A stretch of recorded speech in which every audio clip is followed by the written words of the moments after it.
voilà, donc avec Solange. Bonjour. Écoutez, donc voilà, cette vidéo est un peu particulière parce que la dernière fois que j'ai interrogé Solange, ça remonte au mois de mars, quelque chose comme ça, c'était mars 2020. À l'époque, Solange nous parlait de son départ précipité donc du Sénégal, étant donné que nous commencions à avoir, même au sein de la résidence ici, des premiers cas de Covid-19. Donc elle nous faisait part dans cette vidéo-là donc de l'urgence de son départ, de sa préoccupation de maintenir, je dirais, de manière viable son activité ici au Sénégal.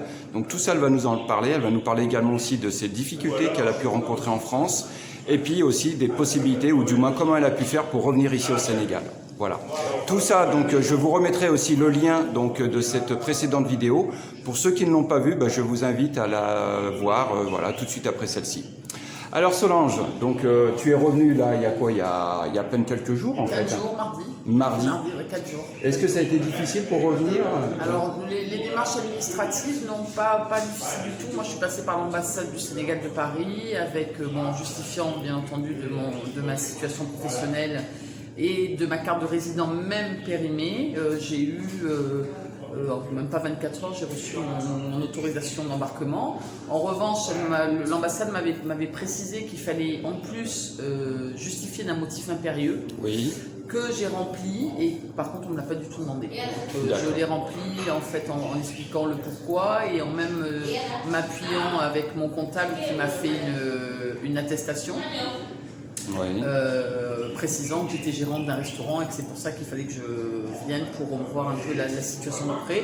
Et à l'aéroport, ils ne m'ont pas du tout demandé. Ils m'ont demandé le PCR. Bon, ça c'était normal, c'était de moins de 72 heures. Et simplement en fait, mon PC et mon attestation de l'ambassade du Sénégal d'autorisation d'embarquement. Mais j'étais très surprise parce que je l'ai eu vraiment dans les 24 heures. D'accord, par Internet. Par Internet, je précise que je suis passée par l'ambassade de Paris, moi. D'accord, ambassade du Sénégal à Paris. Ambassade du Sénégal à Paris. D'accord. Très très rapide. Je l'ai demandé le matin, je crois que je l'avais même dans l'après-midi. Donc ça, je dis 24 heures, c'est même moins, ça a été hyper rapide. Donc, et les formalités à l'aéroport avec la police de l'air et des frontières françaises, pas de difficulté? Aucune difficulté. D'accord. Aucune difficulté. Voilà, donc ça confirme bien un petit peu les retours d'informations qu'on a depuis quelques temps, c'est-à-dire les démarches auprès donc, des autorités consulaires en France et en Europe sont beaucoup plus facilitées, enfin elles sont beaucoup plus faciles, et l'attestation, l'autorisation pour venir, voilà, elle est beaucoup plus facile à obtenir.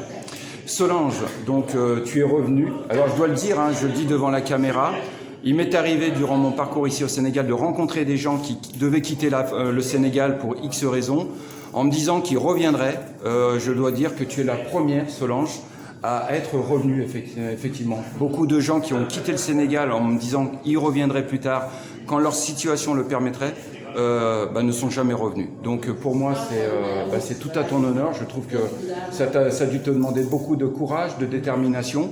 Et tu vas nous expliquer un petit peu comment tu t'es adapté en France, parce que le retour n'a pas dû être facile, j'imagine.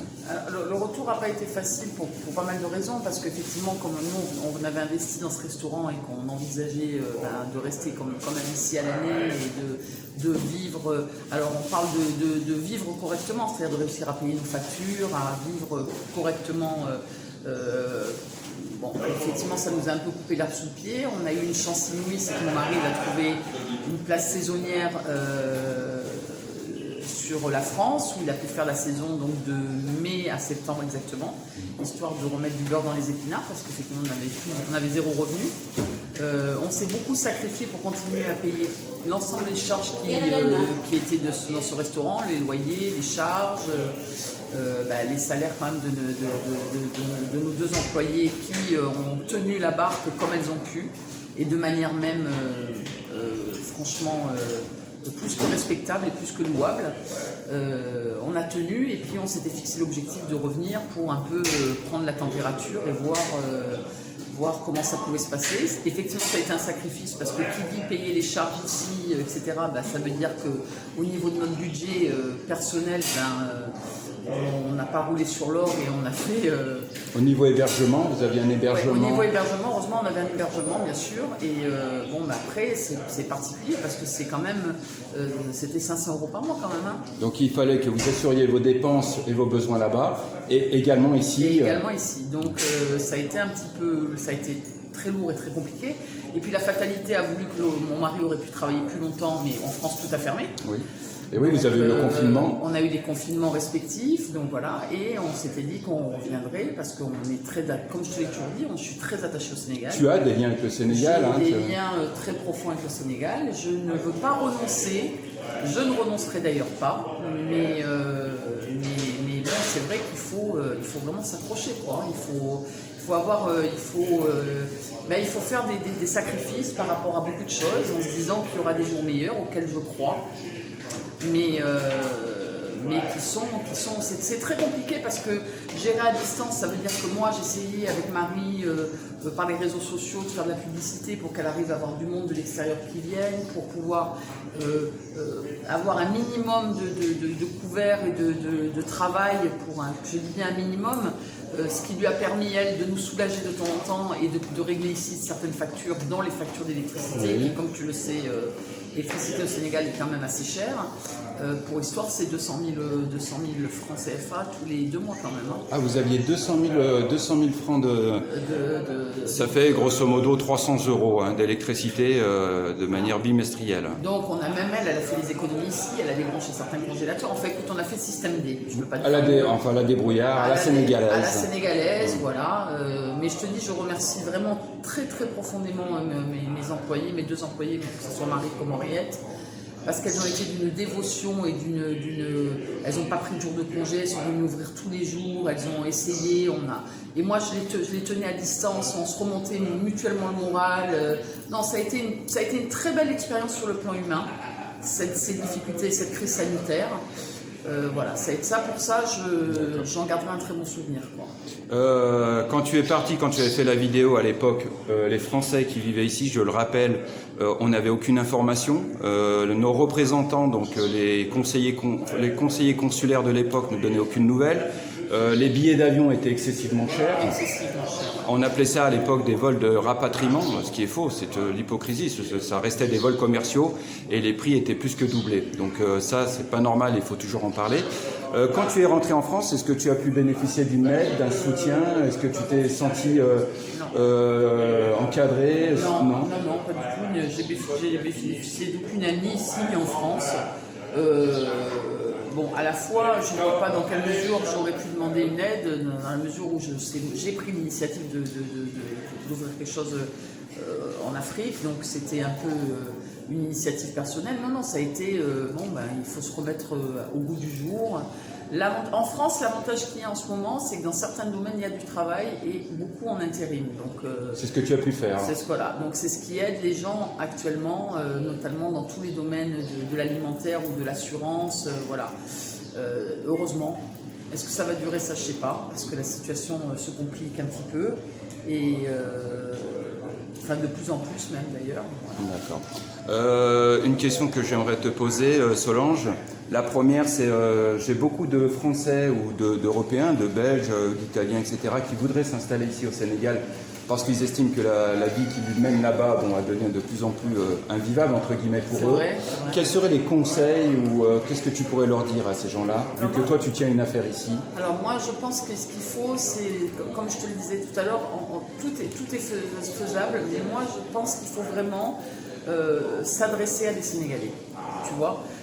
Si tu dois prendre une affaire ici, il faut que tu passes, il vaut mieux que tu aies affaire à un Sénégalais qu'à un Toubab qui est déjà installé. Moi, c'est mon point de vue, pour ma propre expérience, parce que pour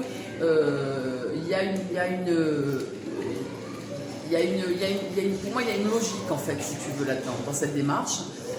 Comme je te l'ai dit, prendre un restaurant dans une copropriété, ce n'est pas du tout une bonne idée, parce que comment je pourrais te dire, ça te limite énormément.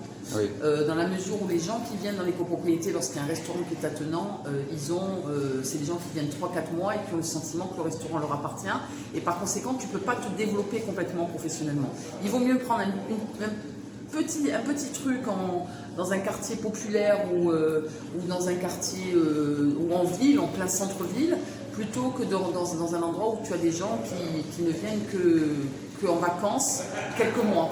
Et avoir une clientèle, excuse-moi de te couper, locale. Et avoir une clientèle locale. Voilà, c'est ça qui fera la clientèle de Dakar, même la clientèle d'ici, que ça soit des toubabs qui vivent ici à l'année, etc. Mais sortir, il faut ça. Moi, je pense qu'on ne dit pas assez qu'il y a beaucoup d'Européens qui vivent en dehors des structures des résidences. Et ces Européens-là, eh ben, ils n'ont pas envie de revenir s'enfermer dans un restaurant comme le nôtre, voilà, qui est très beau, l'endroit est magnifique, hein, il n'y a rien à dire. Tout à fait. Mais voilà, il y a un gros potentiel. Il faut bien se renseigner, il faut pas. Moi, je suis complètement disponible s'il y a des jeunes qui veulent vraiment me contacter pour me demander, même si je peux me déplacer pour aller voir s'ils ont quelque chose qui les intéresse, etc. Il y a beaucoup à faire, mais il faut être vraiment main dans la main avec les Sénégalais. Je vous mettrai l'adresse de Solange, hein. Comme j'avais fait la dernière fois, je vous la mettrai dans le descriptif de la vidéo. Dernière question, Solange, que je voudrais te poser. Donc toi, par rapport, maintenant que tu es revenu, quels sont un peu tes projets?